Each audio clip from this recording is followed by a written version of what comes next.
आइए एक गवाही है, भाई यकूब हमारे दरमियान में हैं, आए उनसे पूछते हैं कि खुदा ने उनकी ज़िंदगी में क्या काम किया है। जी तेरे सारे भैनों भरावां नूं सलाम। मेरी गवाही इस तरह की है, मैं डॉक्टरों के कोल गया, पहले दिन गया तो उन्होंने ना मैनू ना मेरा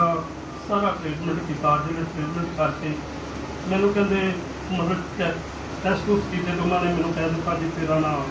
तेनों आता चक्कर सी है, तेनों काला दिलकान है, तेरे दिल का मसला है, तेरा ऑपरेशन नहीं हो सकता। मैं वापस आ गया घर,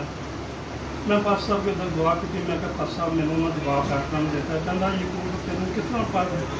डॉक्टर जवाब दे सकते हैं, तू ठीक है तू भरोसा रख। मैं ना आंसू सुकून आख्या कहना यकूब तू रोना,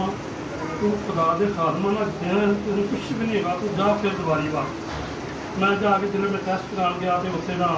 उन्होंने टीको मैंने दे दी, टीको के मैं दफ्तर गया,